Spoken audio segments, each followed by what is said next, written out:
London school of business లో ఏకైక వ్యక్తి అన్నమాట, భారతీయుడు. ఆ రోజులలో లండన్ లో పాస్ అయిన వ్యక్తి డాక్టర్ బిఆర్ అంబేద్కర్ గారు. ఇప్పుడే మా మిత్రులు వంశీకృష్ణ గారు, రాజేష్ గారు, వారిద్దరు కూడా ఇదే చెప్పినారు. డాక్టర్ అంబేద్కర్ గారు రాజ్యాంగం రాసినారంటే కేవలం విద్య.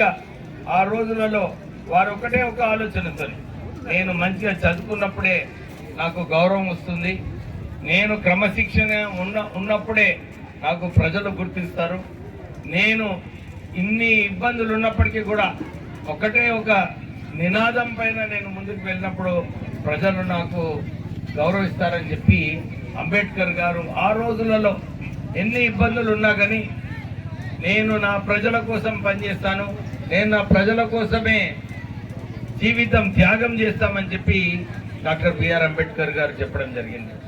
అందరూ అనుకుంటారు డాక్టర్ అంబేద్కర్ గారు కేవలము రాజ్యాంగం రాసినారని అనుకుంటారు, కానీ డాక్టర్ బిఆర్ అంబేద్కర్ గారు ఎప్పుడు కూడా అణిచివేసిన ప్రజల కోసం వారు ఎప్పుడు కూడా కొట్లాడినారు. వారి కోసము ఏదైతే మనం ఈ రోజులలో చూస్తున్నామో, నేను కార్మిక శాఖ మంత్రిని, మినిమం వేజెస్ యాక్ట్ ఏదైతే ఉందో ఆ రోజులలో డాక్టర్ బిఆర్ అంబేద్కర్ గారు తీసుకురావడం జరిగింది.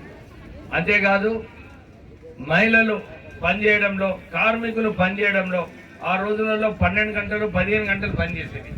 వారు తీసుకొచ్చినారు చట్టం 8 గంటలు పనిచేయమని చెప్పి డాక్టర్ బిఆర్ అంబేద్కర్ గారు ఈ చట్టం తీసుకురావడం జరిగింది.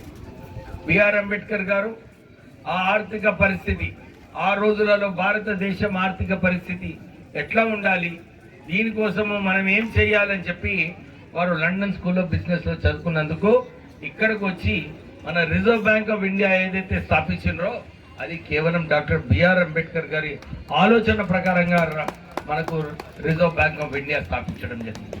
రిజర్వ్ బ్యాంక్ ఆఫ్ ఇండియా స్థాపించడం వలనే మన ఈ రోజు మన భారతదేశం ఆర్థికంగా బాగుంది, ఆర్థికంగా ముందుకు వెళ్తుందంటే ఆ రోజులలో వారి ఆలోచన ప్రకారంగా, ఆ రోజులలో వారు ఇదే ఆలోచించారు.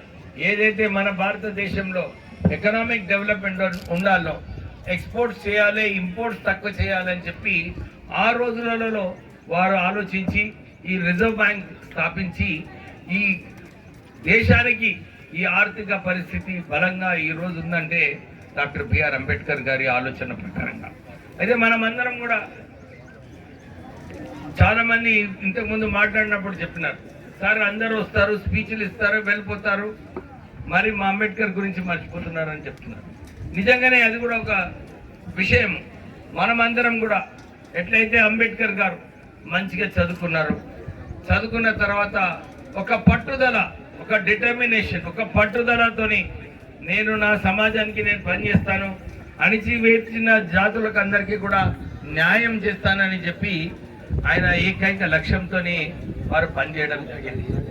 అందరూ కూడా వంశీ గారు ఇప్పుడే చెప్పినారు, మేమందరం ఈ రోజు ఇక్కడ ఉన్నామంటే కేవలం రిజర్వేషన్స్ వారు రాజ్యాంగం కల్పించినందుకు అందరు కూడా ఈ రిజర్వేషన్స్ ద్వారా పైకి వస్తున్నారు. కానీ దాని తర్వాత మర్చిపోతున్నారు. అందరు దళితులు కూడా అర్థం చేసుకోవాలి, వెనుకబడిన జాతులందరూ కూడా అర్థం చేసుకోవాలి.